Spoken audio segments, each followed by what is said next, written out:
Hello, welcome to my YouTube channel The Curiosity Desk. आज हम शुरू करेंगे लेक्चर 3 ऑफ सेल बायोलॉजी, जिसमें आज हम जो टॉपिक्स कवर करने वाले हैं वो है प्लाज्मा मेम्ब्रेन और साइटोप्लाज्मा। प्लाज्मा मेम्ब्रेन का हम स्ट्रक्चर, मॉडल्स, स्पेशल पॉइंट्स और उसके फंक्शंस पढ़ेंगे। दूसरा हम साइटोप्लाज्मा पढ़ेंगे।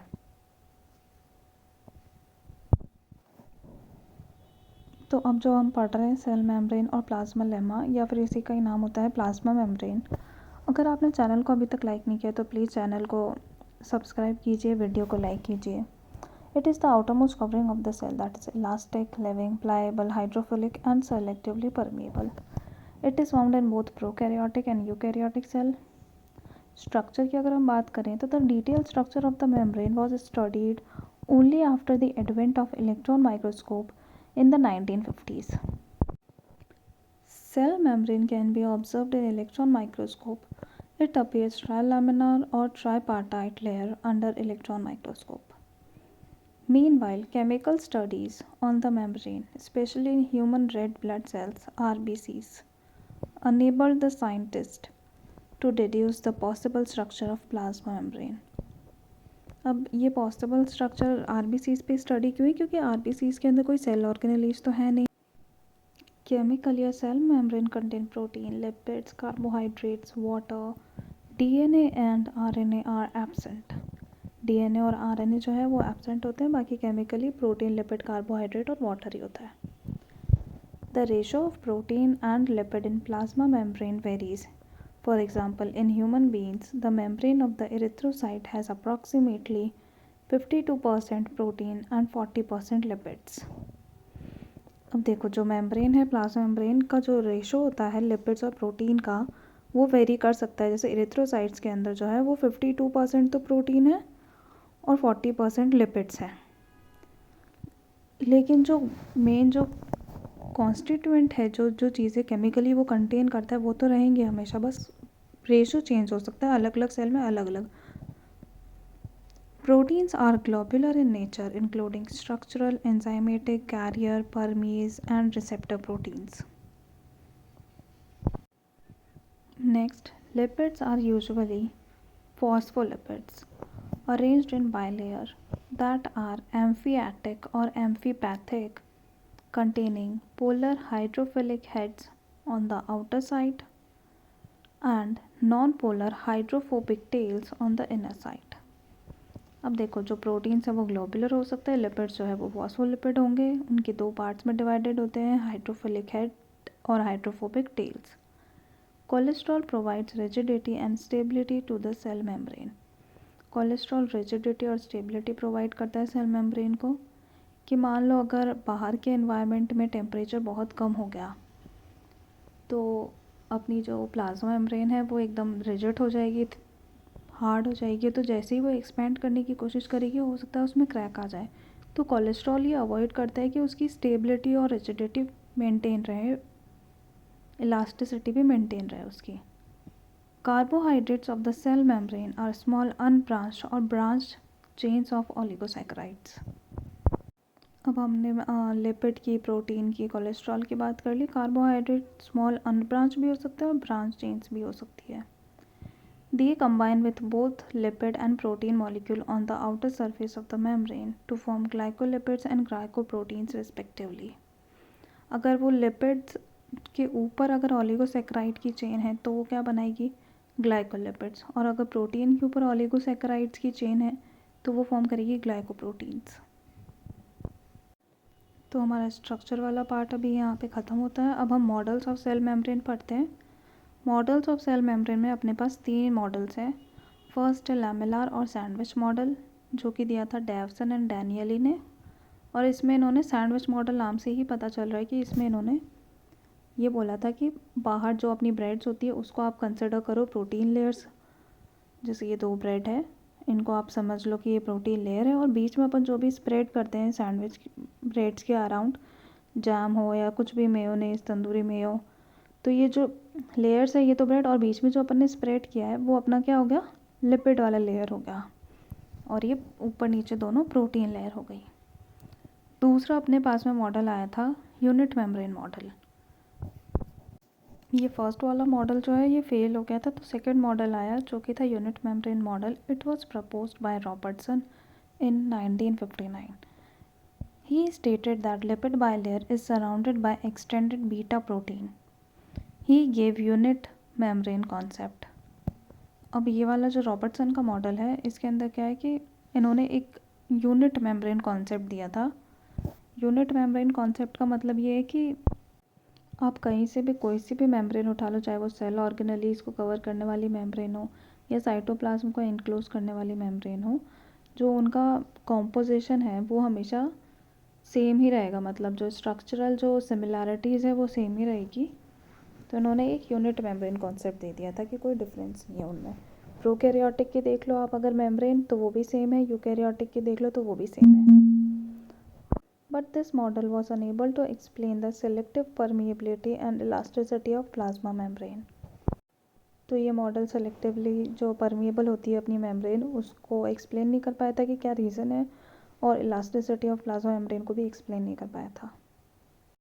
यूनिट मेम्ब्रेन मॉडल में रॉबर्टसन ने एक और चीज़ बहुत अच्छी बताई थी. जैसे सपोज़ ये अपनी एक प्रोटीन लेयर मान लो जो बाहर है, ये इनर साइड वाली प्रोटीन लेयर, बीच में ये जो अपना लिपिड्स होते हैं, जो लिपिड पूरा प्रेजेंट है, मान लो ये फॉस्फोलिपिड, एक फॉस्फोलिपिड है, ये दूसरा फॉस्फोलिपिड. तो इनके ये जो राउंड जो हेड्स हैं ये तो क्या होते हैं, हाइड्रोफिलिक यानी कि वाटर लविंग, और ये जो टेल्स है ये फैटी एसिड्स की बनी हुई होती है. अब ये जो एंड्स है अपने जो प्रोटीन वाली लेयर है इसकी डायमेंशन इन्होंने बता दी थी 20 to 25 एंगस्ट्रॉम तक. ऊपर वाली लेयर भी 20 to 25 एंगस्ट्रॉम होगी और ये नीचे वाली भी. अब ये जो लिपिड वाली लेयर है इसकी डायमेंशन इन्होंने बताई 35 एंगस्ट्रॉम, और ये नीचे वाली भी 20 to 25 एंगस्ट्रॉम. तो ओवरऑल पूरी लेयर की जो डायमेंशन है वो कितनी हो गई, ऐड कर लेते हैं 35 20 20 75. तो ये हो गई अपनी 75 to 80 एंगस्ट्रॉम. ओवरऑल इसकी डायमेंशन या थिकनेस हो गई. तो ये वाली चीज़ भी अपन को रॉबर्टसन ने एक्सप्लेन कर दी थी. और यूनिट कॉन्सेप्ट भी दिया था कि कोई सी भी आप मेम्ब्रेन उठा लो, सारी मेम्ब्रेन का जो ये डायमेंशन यही रहेगा, और वही प्रोटीन, लिपिड्स और कार्बोहाइड्रेट ये सब प्रेजेंट होंगे, चाहे वो सेल ऑर्गेनेली की हो, चाहे प्रोकैरियोटिक प्लाज्मा मेम्ब्रेन हो, चाहे वो साइटोप्लाज्म पूरे सेल को इनक्लोज करने वाली प्लाज्मा मेम्ब्रेन हो. इनका जो मेन स्ट्रक्चरल जो ब्लूप्रिंट है वो सेम ही रहेगा. परसेंटेज ऑफ प्रोटीन या लिपिड चेंज हो सकता है पर ब्लूप्रिंट जो है वो सेम ही रहता है. अब हम नेक्स्ट मॉडल पढ़ते हैं, फ्लूइड मोज़ेक मॉडल. ये मोस्ट वाइडली एक्सेप्टेड मॉडल है. It was proposed by Singer and Nicolson in 1972. Most recognized model है. According to this, the quasi-fluid nature of lipid enables lateral movement of proteins within overall lipid bilayer. Lateral movement of proteins का मतलब क्या होता है कि अगर protein अभी एक किसी जगह पे है, एक लेयर के अंदर किसी एक पर्टिकुलर पोजीशन में है, तो थोड़ी देर बाद में वो किसी और पोजीशन पे हो सकता है, बट लेयर चेंज नहीं होगी, लेयर के बीच में इंटरचेंज नहीं होता है. This ability to move within the membrane is measured as its fluidity. और देखो क्वासी फ्लूइड नेचर का मतलब भी यही होता है कि ना तो वो कम्प्लीटली सॉलिड फॉर्म है ना वो कम्प्लीटली लिक्विड फॉर्म में है, वो काइंड ऑफ जेल फॉर्म है. क्वासी फ्लूइड नेचर मतलब ये होता है. This ability to move within the membrane is measured as its fluidity. They stated that plasma membrane contains lipid bilayer in which protein are found on both outer and inner side to form mosaic pattern. Thus described it as protein iceberg in sea of lipid. इन्होंने बोल दिया कि जो bilayer, lipid bilayer के अंदर जो protein है वो आउटर और इनर साइड दोनों साइड प्रेजेंट होते हैं और they form mosaic pattern. Mosaic pattern का मतलब होता है इरेगुलर या फिर कुछ भी रैंडम पैटर्न है, इनका कोई फिक्स पैटर्न नहीं है. और इन्होंने इसको बोल दिया protein iceberg in sea of lipid. जैसे कि प्रोटीन्स जो होते हैं वो कैसे रहते हैं कि लिपिड्स के अंदर हो सकता है कम्प्लीटली बरीड हो. जैसे आइसबर्ग सी में कैसे होते हैं कि आइसबर्ग का बहुत कभी होता है ना कि बहुत थोड़ा सा पार्ट अपन को दिख रहा होता है सरफेस के ऊपर सी में, और अपन को नीचे कितना पार्ट बरीड है कि नहीं है वो अपन को पता नहीं चलता है ऊपर से देख कर के, पानी के ऊपर से. वैसे ही जो लिपिड है उसको तो सी से अब इनको सिमिलर बताया है, और प्रोटीन एज आइसबर्ग्स बताया इन्होंने. The fluid mosaic The fluid nature of the membrane is also important from the point of view of functions like cell growth, formation of intercellular junctions, secretion, endocytosis, cell division, etc. अब membrane का fluid nature जो है वो बहुत important है कि अगर fluid nature नहीं है, रिजिड है, तो सेल ग्रोथ भी नहीं कर पाएगा, इंटरसेलुलर जंक्शन नहीं बनेंगे, सिक्रीशन नहीं हो पाएगा, एंडोसाइटोसिस नहीं हो पाएगा, सेल डिवीजन भी नहीं हो पाएगा. इसलिए फ्लूइड नेचर बहुत इम्पॉर्टेंट है. आगे मैं आपको डायग्राम से और एक्सप्लेन करूँगी प्लाज्मा मेम्ब्रेन के. ये देखो, ये जो अपना डायग्राम आ गया है प्लाज्मा मेम्ब्रेन का, इसमें ये जो पर्पल पर्पल आपको दिख रहे हैं हेड्स, दोनों आउटर और इनर साइड, आउटर फेस और इनर फेस में, ये तो क्या है अपने लिपिड, फॉस्फोलिपिड के हेड है. ये बीच में जो एम्बेडेड है जो मैंने हाईलाइट किया है, ये क्या है, कोलेस्ट्रॉल मॉलिक्यूल है जो कि स्टेबिलिटी रिजिडिटी को मेंटेन करता है. ये जो पर्पल वाले है ये क्या है, अपने हाइड्रोफिलिक हेड्स हैं फॉस्फोलिपिड के. ये नीचे जो अपन को दिख रही है इसके दो जो टेल्स दिख रही है इससे, ये क्या है, हाइड्रोफोबिक टेल्स, जो कि किसकी होती है, फैटी एसिड चेन्स होती है. ये देखो मैं ड्रॉ करके बताती हूँ आप लोगों को. ये अपना लिपिड का हेड हो गया जो कि पोलर नेचर. ये टेल के अंदर यहाँ पे किंक होता है एक, तो ये जो किंक आ रहा है अपने, ये किसकी वजह से, अनसैचुरेटेड फैटी एसिड्स की वजह से आता है, जिसका फ्लूइडिटी और इलास्टिसिटी में थोड़ा रोल होता है. फिर नेक्स्ट एक ये कोलेस्ट्रॉल का ध्यान रख लेना आप लोग कि जो कोलेस्ट्रॉल है वो रिजिडिटी और स्टेबिलिटी के अंदर इसका रोल होता है. अपन अब पढ़ते हैं दो तरह के प्रोटीन, इंटीग्रल या इंट्रिंसिक प्रोटीन. सेकंड अपना टाइप है पेरिफेरल या एक्सट्रिंसिक प्रोटीन. इंटीग्रल जो प्रोटीन है वो जो प्रोटीन या तो पार्शली या फिर कम्प्लीटली बरीड होते हैं. ये जो एक्सट्रिंसिक प्रोटीन्स हैं ये अपने सरफेस के ऊपर ही प्रेजेंट होते हैं. अब जैसे ये देखो, ये जो दोनों हैं ये इंटीग्रल प्रोटीन है क्योंकि ये या तो पार्शली, अब ये दोनों तो कम्प्लीटली बरीड है, पार्शली बरीड भी होंगे तो भी वो इंटीग्रल ही होंगे. जैसे ये जो फर्स्ट वाला है प्रोटीन, इसके ऊपर अपने यहाँ पे शुगर की साइड चेन लगी हुई है सरफेस के ऊपर. तो अगर प्रोटीन के ऊपर साइड चेन लग रही है शुगर की तो क्या होगा, ग्लाइकोप्रोटीन. ऐसे लिपिड पे होगा तो ग्लाइकोलिपिड. अब फ्लूइड मोज़ेक मॉडल जो है उसके अंदर depending on the ease of extraction proteins of membrane are of two types, a external और एक्सट्रिंसिक प्रोटीन. ये जो प्रोटीन होते हैं ये पेरिफेरल प्रोटीन होते हैं और टोटल जो प्रोटीन है उसका 30% कॉन्स्टिट्यूट करते हैं. सेकेंड टाइप के जो अपने प्रोटीन है वो इंटीग्रल और एक्सट्रिंसिक प्रोटीन है. ये 70% होते हैं टोटल प्रोटीन का. जो एक्सटर्नल या एक्सट्रिंसिक प्रोटीन है ये इनका जो परसेंटेज है वो कम होता है और ये मेम्ब्रेन की सरफेस के ऊपर प्रेजेंट होते हैं. अब सरफेस के ऊपर प्रेजेंट है तो ये आसानी से रिमूव हो सकते हैं. देयरफॉर इसके एग्जांपल आपको याद रखना है spectrin protein in RBCs. Second है इंटीग्रल या इंट्रिंसिक प्रोटीन. ये जो होते हैं ये मेम्ब्रेन के अराउंड या तो पार्शली बरीड होंगे या कम्प्लीटली बरीड होंगे और इनको अपन ईजीली सेपरेट नहीं कर सकते हैं. एग्जाम्पल है साइटोक्रोम ऑक्सीडेज और पोरिन प्रोटीन्स. अब वही बात है, अगर कोई चीज़ सरफेस पे है तो उसको निकालना आसान होगा और कोई चीज़ अगर अंदर बरीड है तो उसको सेपरेट करना मुश्किल होगा. इंटीग्रल प्रोटीन के आप एग्जांपल्स याद रखिएगा, साइटोक्रोम ऑक्सीडेज और पोरिन प्रोटीन्स, और एक्सट्रिंसिक का spectrin protein in RBCs. They में function as carriers, permease, enzymes, receptors. Some large globular intrinsic protein pass as a helix into the lipid bilayer from outside to inside to form tunnel proteins or transmembrane proteins. The transmembrane protein act as channel for passage of water soluble materials and water. से अब जैसे lipid जो है वो water या फिर water soluble material को जो आने नहीं देंगे लिपिड बाइलेयर जो है, तो उसके लिए अपने पास में प्रोटीन के बने हुए होते हैं ट्रांसमेम्ब्रेन चैनल्स जो वाटर या उस वाटर सॉल्युबल मटेरियल्स को पास होने देंगे. जैसे पोरिन प्रोटीन जो है ऊपर एग्जांपल में लिखा है, तो ये जो पोरिन प्रोटीन है ये वाटर को आने जाने देगा लिपिड बाइलेयर के थ्रू, जबकि लिपिड बाइलेयर जो है वो अलाउ नहीं करेगी वाटर को. Both glycolipids and glycoproteins form glycocalyx. Oligosaccharide part in glycocalyx act as recognition center, site for attachment, and provides antigen specificity to cell membrane, blood grouping, immune system response, and matching of the tissue in organ transplantation. पीछे अपन ने diagram में देखा था glycolipid और glycoprotein जो glycocalyx form करते हैं। अब उसके अंदर जो ओलिगोसैकेराइड जो शुगर वाला पार्ट होता है वो रिकॉग्निशन सेंटर की तरह एक्ट करता है। जैसे टिश्यू मैचिंग होती है जब अपन ऑर्गन ट्रांसप्लांट करते हैं किसी के अंदर, या फिर इम्यून सिस्टम को फॉरेन मटेरियल्स के बारे में मतलब फॉरेन मटेरियल आया है बॉडी के अंदर तो उसके बारे में सिग्नल भेजता है अपने इम्यून सिस्टम को। तो ये सब ये जो एंटीजेंस होते हैं यही करते हैं ये सारा काम, सिग्नलिंग वाला काम।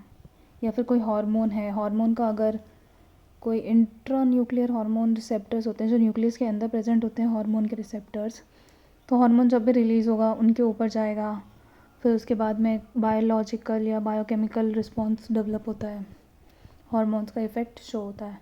तो ये ग्लाइकोप्रोटीन और ग्लाइकोलिपिड्स के ओलिगोसैकेराइड पार्ट जो है ये रिकॉग्निशन सेंटर की तरह एक्ट करते हैं। Site for attachment for the antigen specificity देते हैं। Cell membrane, blood grouping A B O blood group इनकी ओलिगोसैकेराइड्स की वजह से डिसाइड होता है। Immune system response, matching of tissue in organ transplantation, ये सारी चीज़ें अपने ग्लाइकोलिपिड्स और ग्लाइकोप्रोटीन की वजह से ही पॉसिबल हो पाती है कि ये प्रेजेंट है। तो अपने सेल्फ नॉन सेल्फ टिश्यू और सेल्स के बारे में अपन को पता चल जाता है।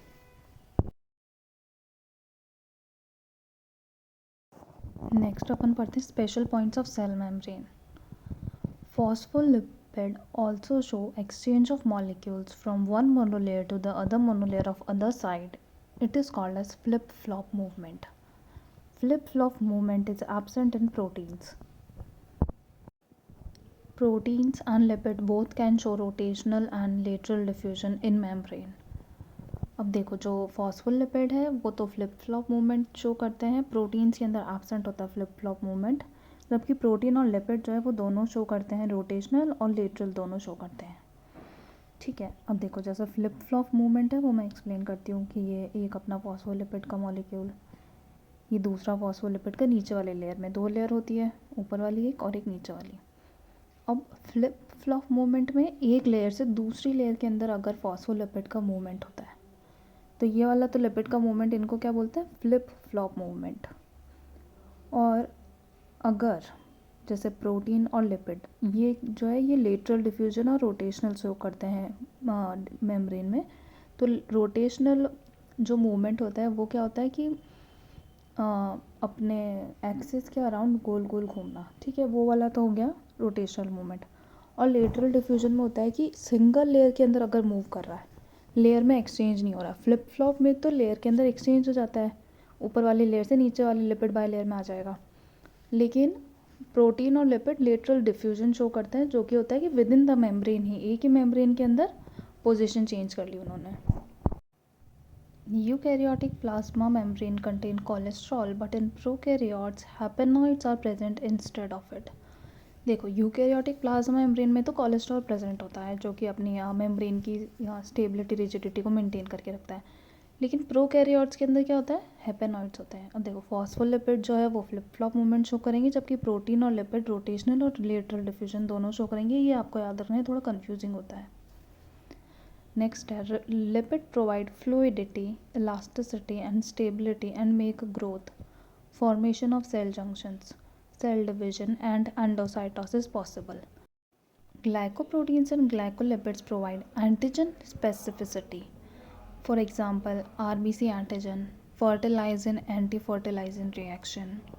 ये अपन ने पहले डिस्कस कर लिया है। ग्लाइकोप्रोटीन्स जो होते हैं जैसे फॉर एग्जांपल आरबीसी, इसके ऊपर जो एंटीजन होते हैं ए बी ओ या ए बी एंटीजन एब्सेंट होता है तो वो हो जाता है ओ ब्लड ग्रुप, अगर ग्लाइकोप्रोटीन है ही नहीं आरबीसी की सरफेस पे। Cell membrane is differential permeable. Fat soluble substance can channelize directly across lipid bilayer. अब जैसे लिपिड तो खुद ही फैटी एसिड और फॉस्फोलिपिड का बना हुआ होता है, तो फैट सॉल्युबल जो सब्सटेंस है वो तो डायरेक्टली क्रॉस हो जाएंगे लिपिड बाइलेयर से, लेकिन जो न्यूट्रल सॉल्यूट्स हैं वो किससे, सिंपल डिफ्यूजन से मूव करेंगे by the process of simple diffusion along the concentration gradient. मतलब अपनी हाई कंसनट्रेशन से लो कंसनट्रेशन की तरफ जाएंगे और इसमें कोई एटीपी का खर्चा भी नहीं होता है। Water may move across the membrane from its higher to lower concentration. The movement of water by diffusion is called osmosis. The polar molecules cannot pass through the non-polar lipid bilayer. They require a carrier protein of the membrane to facilitate their transport across the membrane, called as facilitated diffusion. अब phospholipid bilayer के अंदर जो head होता है वो तो polar होता है और जो टेल होती है वो नॉन पोलर होती है। तो लिपिड बायलेयर की नॉन पोलर जो टेल है वो पोलर मॉलिक्यूल्स को जाने ही नहीं देगी। तो इसके लिए अपने पास में कैरियर प्रोटीन्स प्रेजेंट है। तो जो मैंने आपको बताया था डायग्राम के अंदर एक्सप्लेन किया था कि ट्रांस मेम्ब्रेन प्रोटीन होते हैं जिनके अंदर कैविटी होती है, वो वाले कैरियर प्रोटीन वो इसके अंदर पोलर मॉलिक्यूल्स को जाने देंगे। Some ions or molecules are transported across the membrane against their concentration gradient, that is, from lower to the higher concentration. Such a transport is an energy dependent process in which ATP is utilized, and this is called active transport. For example, sodium potassium pump. वो ATP खर्च हो रहा है, अगर against their concentration gradient जा रहे हैं तो वो active transport. Now functions of plasma membrane. First जो फंक्शन है प्लाज्मा मेम्ब्रेन का वो है मेम्ब्रेन का ट्रांसपोर्ट, मतलब मॉलिक्यूल्स का ट्रांसपोर्ट होगा इसके अंदर। Cell membrane is considered as selective permeable membrane. The passage of substance across bio membrane occurs by following method. First है पैसिव ट्रांसपोर्ट, जिसके अंदर अपना क्या आ जाता है डिफ्यूजन, ऑस्मोसिस और फैसिलिटेटेड डिफ्यूजन। इसके अंदर जो मॉलिक्यूल्स का जो मूवमेंट है वो कंसनट्रेशन ग्रेडियंट के अकॉर्डिंग ही होता है, जबकि एक्टिव ट्रांसपोर्ट में ग्रेडियंट के अगेंस्ट जाकर के मॉलिक्यूल मूव करते हैं, मतलब वो अपनी लो कंसनट्रेशन से हाई कंसनट्रेशन की जाते हैं, उसकी तरफ हाई कंसनट्रेशन की तरफ मूव करते हैं मॉलिक्यूल्स। थर्ड है बल्क ट्रांसपोर्ट। बल्क ट्रांसपोर्ट अपना दो प्रोसेस से होता है। फर्स्ट है एंडोसाइटोसिस और सेकेंड है एक्सोसाइटोसिस। एंडोसाइटोसिस में इनवर्ट ट्रांसफ़र होता है मटेरियल का by means of carrier vesicles. Vesicles की फॉर्म में, मतलब मेम्ब्रेन का फोल्डिंग वगैरह होता है, थोड़ा सा एक्सटेंड करती है या फिर इन्वेजनेट करती है और फिर उसके बाद में अंदर ले लेती है मटेरियल को in the form of carrier vesicles की फॉर्म में। एंडोसाइटोसिस अंदर अगर ले रही है मटेरियल तो वो दो तरह का हो सकता है। फर्स्ट होता है या तो पिनोसाइटोसिस या फिर पोटोसाइटोसिस, जिसको होता है सेल ड्रिंकिंग भी बोलते हैं अपन। इसमें क्या होता है, पिनोसाइटोसिस में फ्लूइड का इंटेक होता है वेसिकल्स की फॉर्म में। और सेकेंड है अपना फैगोसाइटोसिस यानी सेल ईटिंग। देखो, bulk endocytosis, the inward transport of material by means of carrier vesicles is called endocytosis. It includes two types, pinocytosis और potocytosis. इसमें सेल ड्रिंकिंग आता है। Intake of fluid substance by plasmalemma in the form of vesicles और pinosomes is called pinocytosis. Second है अपना phagocytosis यानी कि cell eating. Cell eating में सॉलिड फूड का इंटेक होता है प्लाज्मा लेमा से in the form of vesicles which are called phagosomes. ऊपर वाले क्या थे, पिनोसोम्स, क्योंकि पिनोसाइटोसिस हो रहा है तो फैगोसाइटोसिस हो रहा है, फैगोसोम कर रहे हैं तो उसे क्या कह रहे हैं, फैगोसाइटोसिस। फिर नेक्स्ट एक्सोसाइटोसिस, सेल वॉमिटिंग और emiocytosis. It is reverse of endocytosis in which waste materials are removed from the cell. It involves reverse of phagocytosis. अब नेक्स्ट अपन टॉपिक पढ़ते हैं साइटोप्लाज्म। साइटोप्लाज्म जो है it lies between nucleus and cell membrane. In both prokaryotic and eukaryotic cells, a semi-fluid matrix called cytoplasm occupies the volume of the cell. तो ये prokaryote और eukaryote में सेमी फ्लूइड मैट्रिक्स होता है, cytoplasm जो occupy करता है volume of the cell. Cytoplasm is the main arena of cellular activities in both plant and animal cells. Various chemical reactions occur in cytoplasm to keep the cell in living state. अब cytoplasm जो है उसमें दो part include होते हैं अपने, hyaloplasm और ट्रोफोप्लाज्म। इन दोनों के बीच में कुछ ना कुछ इंटरैक्शन रिएक्शन होता रहता है जो सेल को लिविंग स्टेट में रखता है। तो इसके जो दो पार्ट है वो अपन अब पढ़ना शुरू करते हैं। हाइलोप्लाज्म उसी को ही साइटोसोल या फिर ग्राउंड प्लाज्म भी कहते हैं। दूसरा है अपना ट्रोफोप्लाज्म। ट्रोफोप्लाज्म के अंदर तो सारी सेल ऑर्गेनेलीज और सेल इंक्लूजन यानी वेसिकल्स वगैरह जो भी है ये सब आ गए। लेकिन जो साइटोसॉल है जो ये है liquid part of cytoplasm except cell organelles. It can exist in sol and gel, यानी कि सॉल्यूशन या जेल की फॉर्म में एग्जिस्ट करता है, and this is called plasma sol और प्लाज्मा जेल। ठीक है, सेल सॉल्यूशन, सॉल मतलब सॉल्यूशन या जेल की फॉर्म में एग्जिस्ट करता है। साइटोप्लाज्मिक स्ट्रीमिंग, इसका क्या मतलब होता है कि ये जो साइटोसॉल या जो लिक्विड पार्ट है अपना, उसके अंदर मूवमेंट होता है around the nucleus, circular movement. इसे अपन प्रोटोप्लाज्मिक स्ट्रीमिंग या साइक्लोसिस बोलते हैं, जो कि यूकैरियोट्स में होता है। फंक्शन है इसके, it help in movement of organelles such as chloroplast in relation to light intensity, distribution of various substance and food vacuole in amoeba, formation of pseudopodia in amoeba, and repair of membrane, and in heat distribution. That's it for today. Please like, comment, and subscribe the channel. Thank you.